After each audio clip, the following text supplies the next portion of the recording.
हिमालय की बर्फीली चोटियों के बीच जन्मी एक ऐसी कहानी जहां अंधकार और प्रकाश आमने सामने खड़े हैं। यह कथा है एक ऐसे व्यक्ति की जिसने घोर नफरत, प्रतिशोध और काले तंत्र से अपनी यात्रा शुरू की और अंत में स्वयं को करुणा, तपस्या और आत्मज्ञान की चरम अवस्था तक पहुंचा दिया। ये कोई साधारण संत की कहानी नहीं, बल्कि खतरनाक तिब्बती तांत्रिक मिलारेपा की जीवन गाथा है। एक ऐसा नाम जिसे सुनते ही साधना, शक्ति और भय तीनों का आभास होता है। मिलारेपा, वही साधक जिसने काले जादू से पूरे गांव को हिला दिया, वही जिसने अपने ही कर्मों के बोझ तले टूटकर कठोरतम तपस्या को अपनाया, और वही जिसने एक सच्चे गुरु के मार्गदर्शन में अपने पापों को मोक्ष की सीढ़ी बना लिया। कहा जाता है कि उसकी साधना इतनी उग्र थी कि देवता भी उसे परखने आए, और उसकी तपस्या इतनी कठोर कि शरीर हरा पड़ गया, पर आत्मा अमर हो उठी। यह कहानी है प्रतिशोध से प्रायश्चित तक, तंत्र से ध्यान तक और अहंकार से आत्मबोध तक की यात्रा की। जहाँ एक ओर तांत्रिक शक्तियाँ हैं, भयावह प्रयोग हैं और रहस्यमयी मंत्र हैं, वही दूसरी ओर करुणा, त्याग और निर्वाण का प्रकाश भी है।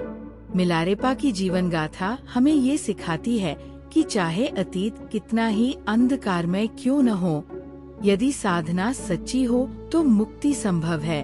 तो तैयार हो जाइए रहस्य, रोमांच और आध्यात्मिक क्रांति से भरी इस अविस्मरणीय कथा के लिए। आज रहस्य रिवॉल्यूशन पर हम खोलने जा रहे हैं तिब्बत के सबसे खतरनाक तांत्रिक संत मिलारेपा के जीवन का वह रहस्य, जिसे जानकर आपकी सोच, आपकी दृष्टि और आपकी आत्मा तीनों बदल जाएंगी। अकेला शख्स जो कैलाश पर्वत पर पूरा चढ़ सका, फिर क्या हुआ? हत्यारे से बना सा।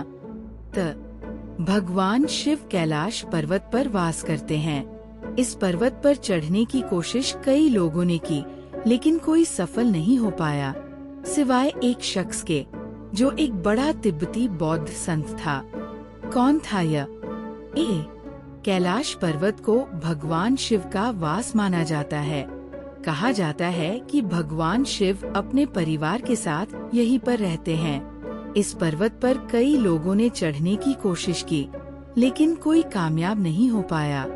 जिसने भी इसकी ओर कदम बढ़ाया, उसके साथ कुछ ऐसा हुआ कि उसके कदम वही थमे और वापस लौटना पड़ा। कोई अचानक बहुत कमजोरी महसूस करने लगता है, तो किसी का दिल तेजी से धड़कता है। यहाँ पहुंचकर लोगों के उम्र बढ़ने लगती है। ऐसे में ये जानना वाकई उत्सुकता का विषय है कि दुनिया का वो अकेला शख्स कौन है जो कैलाश पर्वत पर चढ़ सका। ना तो उससे पहले ऐसा हुआ, ना ही उसके बाद। ये एक संत थे जिनकी खुद की कहानी बहुत विचित्र थे। वह खुद को 80 लोगों का हत्यारा मानते थे, क्योंकि उनके प्रतिशोध की धधकती आग की वजह से 80 लोगों की जान गई। इसके बाद उन्हें पछतावा हुआ और वो आध्यात्म की तलाश में निकल गए। हालांकि ये भी आसान नहीं रहा। लेकिन पहले ये जानते हैं कि इस पर्वत पर किसने चढ़ने की कोशिश की। दावा किया जाता है कि जब रूस के एक पर्वतारोही ने इस पर चढ़ने का प्रयास किया था, तो उनका दिल बहुत तेजी से धड़कने लगा। अचानक बहुत कमजोरी महसूस हुई। मन में ऐसा ख्याल आया कि उन्हें यहाँ और नहीं रुकना चाहिए। इसके अलावा उन्होंने ये भी अनुभव किया कि यहाँ पर समय तेजी से बीतता है। यहाँ पहुंचकर कई यात्रियों और वैज्ञानिकों ने यही महसूस किया कि यहाँ शरीर के बाल और नाखून बहुत तेजी से बढ़ते हैं। हालांकि वैज्ञानिक इसके पीछे की वजहों को ढूंढ नहीं पाए। ये है इस पर्वत पर चढ़ने वाले बौद्ध संत। इस रहस्यमयी पर्वत पर चढ़ने वाले अकेले तिब्बती संत का नाम मिलारेपा है। उन्होंने वर्ष 1093 में कैलाश पर्वत पर पश्चिम दिशा की ओर से चढ़ाई करनी शुरू की। इस यात्रा के बीच उनकी मुलाकात बौद्ध धर्म के जाने माने प्रचारक नरोवान जी से हुई। नरोवान जी ने मिलारेपा जी के सामने एक शर्त रखी और कहा, इस शिखर पर जो पहले पहुँचेगा उसका कैलाश पर्वत पर वर्चस्व होगा। मिलारेपा जी ने ये शर्त मान ली। दोनों ने साथ पर्वत की यात्रा शुरू कर दी। इस तरह कैलाश के शिखर तक पहुँचे। अब हुआ ये कि नरोवान तो बिना रुके आगे बढ़ते चले जा रहे थे। थोड़ी देर में ही वो पर्वत के शिखर पर पहुँचने वाले थे। मिलारेपा अब तक आराम ही कर रहे थे। फिर मिलारेपा जी ने काफी तेजी से पर्वत की चढ़ाई शुरू की। नरोवान आगे ही थे। तभी सूर्योदय की पहली किरण उनके चेहरे पर पड़ी, जो इतनी तेज थी कि उन्हें पीछे हटना पड़ा। इस बीच मिलारेपा जी कैलाश पर्वत के शिखर पर पहुंच गए। फिर कैलाश पर कई सालों तक साधना। इस तरह मिलारेपा कैलाश पर्वत के शिखर पर पहुंचने वाले पहले व्यक्ति बन गए। कहा जाता है कि मिलारेपा ने कई सालों तक कैलाश पर्वत पर ही साधना की। साधना के बाद वापस लौटकर अपने गुरु मारपा जी के पास आए।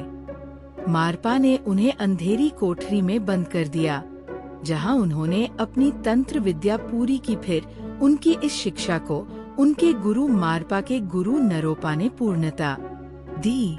कैलाश करोड़ों भारतीयों की आस्था का प्रतीक। कैलाश पर्वत को भारत के लोगों के लिए ही नहीं बल्कि करोड़ों भारतीयों की आस्था का प्रतीक माना जाता है। 6,656 मीटर की ऊंचाई वाले इस पर्वत को लोग बस दूर से ही देख सकते हैं। कैलाश पर्वत को हिंदू धर्म, बौद्ध धर्म, जैन धर्म और बौद्ध धर्म में पवित्र पर्वत माना जाता है। कुछ लोग मानते हैं कि मिलारेपा ने अपनी आध्यात्मिक शक्तियों से पर्वत पर चढ़ाई की। मिलारेपा की विचित्र कहानी।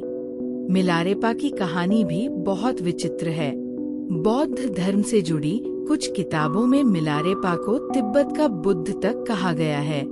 11वीं सदी में मिलारेपा का जन्म एक संपन्न परिवार में हुआ। कम उम्र में ही मिलारेपा के सिर से पिता का साया उठ गया। पिता की मृत्यु के बाद मिलारेपा के चाचा ने उनका सब कुछ हड़प लिया। उनकी माँ और छोटी बहन के साथ नौकरों जैसा व्यवहार करने लगा। बदला लेने के लिए सीखी तंत्र विद्या। मिलारेपा अपने चाचा के दुर्व्यवहार के चलते बदला लेने के लिए तंत्र विद्या सीखी। सालों बाद जब वो तंत्र विद्या में महारत हासिल कर ली, बदले के इरादे से तंत्र शक्तियों का प्रयोग किया। उनके चाचा समेत 80 एक विवाह समारोह में मारे गए। मिलारेपा का बदला जरूर पूरा हो गया, लेकिन वह अपने किए पर पछताने लगा। फिर शुरू की गुरु की खोज। वह दोष मुक्त होना चाहता था। इसके लिए कई गुरुओं के पास जाकर विनती की। फिर उसे गुरु मारपा का पता मिला। मारपा ने उसकी कड़ी परीक्षा ली। शुद्धि के लिए उसे सालों तक इंतजार कराया। सालों के बाद मिली दीक्षा। मारपा ने खेत, मकान और आश्रम में कई तरह के मजदूरी और चाकरी वाले काम मिलारेपा से सालों तक करवाए। कई सालों तक वह चुपचाप मारपा का हर आदेश मानते रहे। आखिरकार मारपा ने उसे दीक्षा देने का निश्चय किया। मिलारेपा ने लंबा जीवन जिया और अपने ज्ञान को लोगों तक पहुंचाया। सद्गुरु की व्याख्या के मुताबिक तिब्बती संस्कृति में पिछले कई सौ सालों के दौरान जो बड़ी चीजें हुई हैं, उनका आधार मिलारेपा ने ही तैयार किया। सांगन्योन हेरुका की किताब 100,000 Songs of मिलारेपा इस बात की तस्दीक करती है कि मिलारेपा ने अपने जीवन में 1,00,000 गीतों की रचना की। इसी कारण उसे संत कवि भी कहा जाता है। उन्होंने अपने जीवन के अंतिम वर्ष तिब्बत और नेपाल के पहाड़ों में घूमते हुए और असंख्य अनुयायियों का मार्गदर्शन करते हुए बिता। मिलारेपा लालच और प्रतिशोध की कहानी है। राक्षस, जादू, हत्या और मुक्ति। यह उस व्यक्ति की कहानी है जो तिब्बत का सबसे महान रहस्यवादी बना। पिछली पोस्ट से एक मुहावरा उधार लेते हुए कहें तो रहस्यवादियों और पैगंबरों की कहानियाँ लगभग हमेशा ही विचित्र आकर्षण का केंद्र होती है। इतिहास जो परम सत्यों के बारे में हमारी सामूहिक कल्पना से आकार लेता है, निश्चित रूप से जीवन से कहीं बड़ा होता है। मिलारेपा 1052 से 1135 ईस्वी की स्वयं की शिक्षाएं उनके द्वारा रचित गीतों और कविताओं में मिलती हैं, जबकि जादुई कथाएं कई शताब्दियों बाद लिखी गई जीवनी से ली गई है।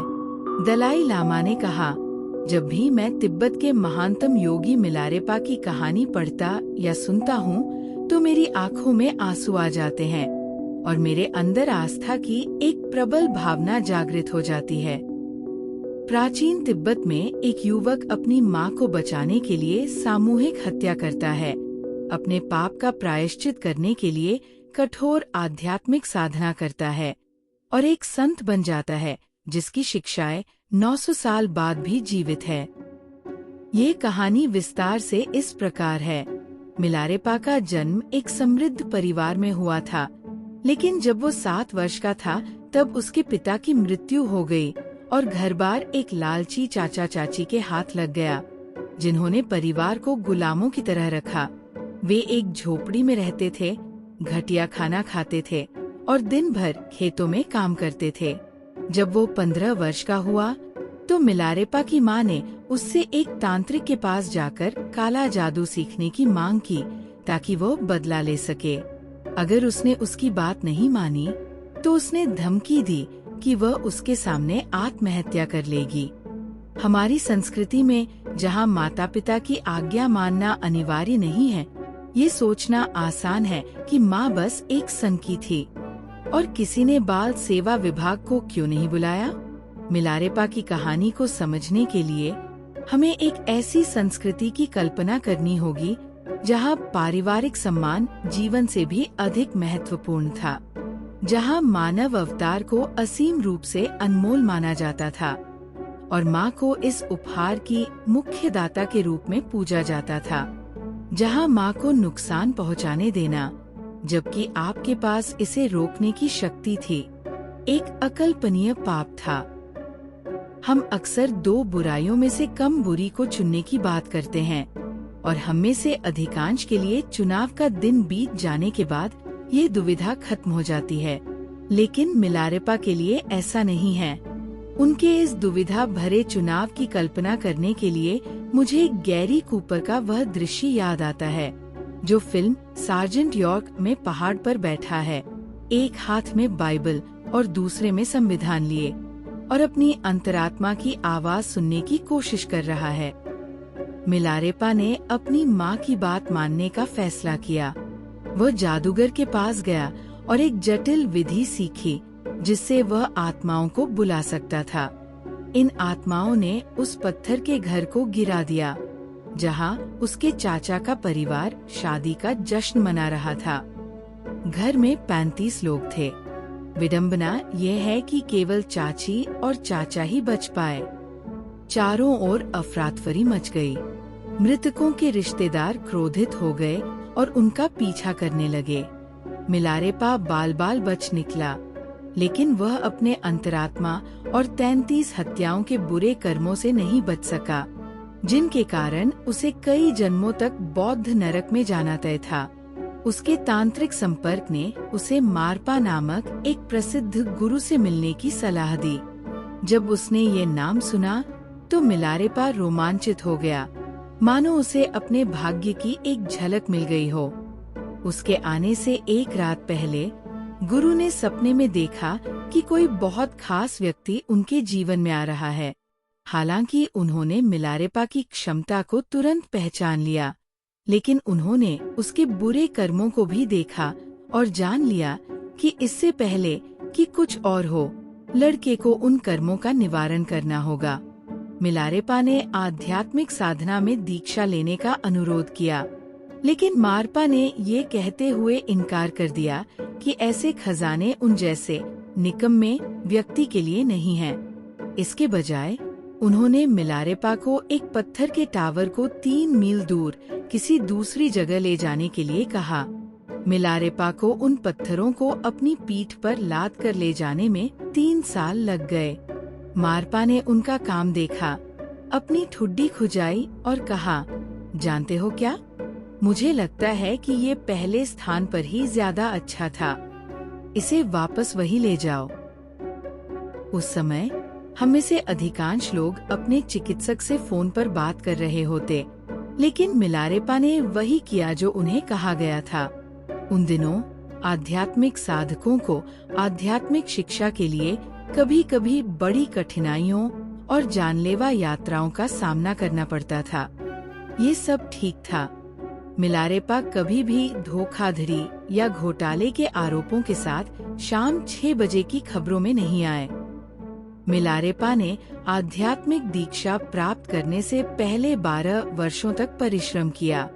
उसके बाद उन्होंने एक बंद गुफा में 11 महीने का एकांतवास किया, जहां प्रकाश के लिए केवल एक घी का दीपक था और एक छोटी सी जगह थी जहां से उन्हें दिन में एक बार भोजन दिया जाता था।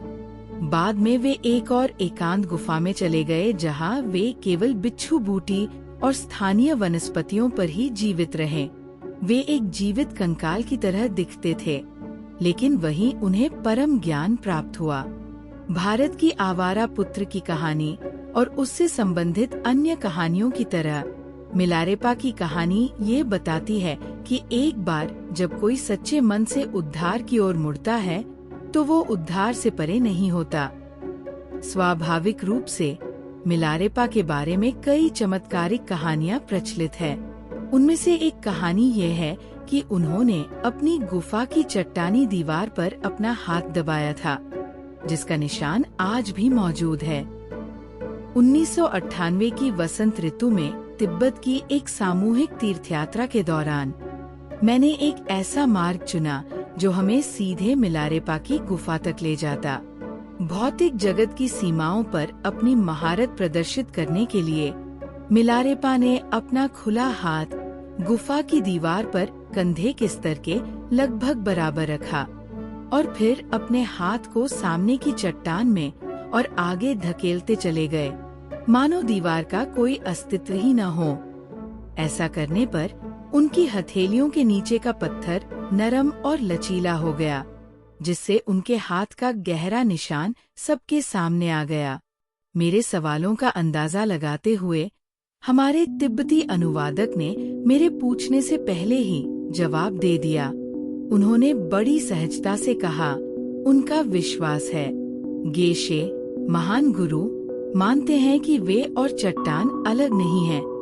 मैं इस बात से मंत्रमुग्ध हो गया कि हमारे 20वीं सदी के गाइड ने 900 साल पुराने योगी के बारे में वर्तमान काल में इस तरह बात की, मानो वे हमारे साथ कमरे में ही मौजूद हों। उनकी ध्यान साधना उन्हें सिखाती है कि वे चट्टान का ही एक हिस्सा है। चट्टान उन्हें समाहित नहीं कर सकती। युवावस्था में मैंने बुरे कर्म किए, परिपक्वता में मैंने पवित्रता का अभ्यास किया। अब अच्छे और बुरे दोनों से मुक्त होकर मैंने कर्मों के मूल को नष्ट कर दिया है और भविष्य में मेरे लिए कोई कर्म करने का कारण नहीं रहेगा। इससे अधिक कहना केवल रोने और हंसने का कारण बनेगा। आपको बताने से क्या लाभ होगा? मैं एक बूढ़ा व्यक्ति हूँ, मुझे शांति से रहने दो। मिलारेपा। मुझे भीड़ के खिलाफ अकेले लड़ने वाले नायकों की कहानियाँ बेहद पसंद हैं। जीवन का उद्देश्य खोजने की कहानियाँ, मोक्ष और आध्यात्मिक ज्ञान की कहानियाँ। मेरी रचनाएं अक्सर इन्हीं विषयों के इर्द गिर्द घूमती हैं, लेकिन मेरे लिए मिलारेपा की कहानी इससे कहीं बढ़कर है। मुझे लामा कुंगा थारत से रिनपोचे के व्यक्तित्व में उनके उपदेशों का प्रत्यक्ष अनुभव करने का सौभाग्य प्राप्त हुआ है। 1935 में ल्हासा में जन्मे उन्हें 7 वर्ष की आयु में मिलारेपा के सबसे करीबी शिष्यों में से एक सेवन रेपा के पुनर्जन्म के रूप में पहचाना गया। उन्होंने 8 वर्ष की आयु में एक मठ में प्रवेश किया, 16 वर्ष की आयु में भिक्षु के रूप में दीक्षा ली और 24 वर्ष की आयु में उपमठाधीश बन गए। लामा कुंगा 1959 में तिब्बत से भाग गए और 1972 में उन्होंने बर्कले के ठीक उत्तर में पहाड़ियों में एवं चोडेन तिब्बती बौद्ध केंद्र की स्थापना की। 2 साल पहले एक खास तिब्बती धार्मिक अनुष्ठान की ऑनलाइन खोज करते समय मेरी मुलाकात लामा कुंगा से हुई। मुझे पता था कि टक्सन में एक जगह है और मैंने हवाई टिकट का खर्च भी हिसाब लगा लिया था। तभी मुझे पता चला कि 2 दिन बाद ही एवं चोडेन में वह अनुष्ठान होने वाला है। मुझे डर था कि शायद कोई रुकावट या पूर्व शर्त हो, इसलिए मैंने फोन पर संदेश छोड़ दिया। लेकिन थोड़ी देर बाद जब रिनपोचे ने मुझे वापस फोन किया तो उन्होंने कहा, बस आ जाइए। मैंने उनसे पूछा कि क्या वे सच में ऐसा कह रहे हैं, तो उन्होंने फिर कहा, बस आ जाइए, आपका हार्दिक स्वागत है। इवाम चोडेन यहाँ से मात्र 90 मिनट की दूरी पर है और मैं कई बार वहाँ जा चुका हूँ। कई बार मैंने पूरे दिन चलने वाले उनके शिक्षण सत्रों में भाग लिया है, जो 75 वर्षीय लामा के छात्रों से कहीं अधिक ऊर्जावान होने के साथ समाप्त होते हैं, जबकि छात्र कम से कम व्यक्तिगत रूप से एक कप कॉफी के लिए बेताब होते हैं। पीठ पर कोई पत्थर नहीं कोई मीनार जिसे हिलाना पड़े। लामा कुंगा उस तरह के शिक्षक बिल्कुल नहीं हैं, जैसा कि गोल्फ डाइजेस्ट के नवंबर 2002 के अंक में उनके बारे में लिखी गई कहानी से पता चलता है, जहां उन्होंने साक्षात्कारकर्ता से कहा कि अच्छे गोल्फ के लिए अहंकार को पार करना आवश्यक है। लेकिन फिर उन्होंने कहा, मैं भविष्य में एक बेहतर गोल्फर के रूप में पुनर्जन्म लेना चाहूंगा। और अंत में, अगर मिलारेपा की कहानी आपको एक अच्छी काल्पनिक कहानी लगती है और कुछ नहीं तो ठीक है। मिलारेपा और उनसे पहले बुद्ध को भी यही लगता, जिन्होंने साधकों के एक समूह से कहा था, मेरी किसी भी बात पर विश्वास मत करो। मौखिक परंपरा, शिक्षण की परंपरा, सुनी सुनाई बातों, शास्त्रों के संग्रह, तार्किक तर्क, अनुमान आधारित तर्क, तर्कों पर चिंतन, मनन के बाद किसी मत को स्वीकार करना, वक्ता की योग्यता देखकर या ये सोचकर कि सन्यासी हमारे गुरु हैं, इन सब बातों पर मत चलो। बल्कि जब तुम स्वयं जान लो कि ये बातें लाभकारी हैं, ये बातें निष्कलंक हैं, बुद्धिमान इनकी प्रशंसा करते हैं, इन बातों को करने और अभ्यास करने से कल्याण और सुख प्राप्त होता है, तभी तुम्हें इनमें लगना चाहिए। अगर आपको आज की ये रहस्यमयी कथा, छुपे हुए इतिहास के रहस्य और आध्यात्मिक गहराइयाँ पसंद आई हों, तो रहस्य रेवोल्यूशन को अभी सब्सक्राइब करना मत भूलिए। यहाँ हम लाते हैं वो कहानियाँ जो किताबों में दबा दी गई, वो सच जो समय की परतों में छुप गया, और वो रहस्य जो आपकी सोच की दिशा बदल देंगे। वीडियो को लाइक करें, अपने विचार कमेंट में लिखें और इस ज्ञान को उन लोगों तक शेयर करें जो सच की तलाश में हैं, क्योंकि ये सिर्फ एक चैनल नहीं, ये है रहस्य रेवोल्यूशन, जहां रहस्य बोलते हैं, इतिहास जागता है और चेतना एक नए स्तर पर पहुंचती है। तो जुड़िए हमारे साथ और बनिए इस रेवोल्यूशन का हिस्सा। सब्सक्राइब करें रहस्य रेवोल्यूशन।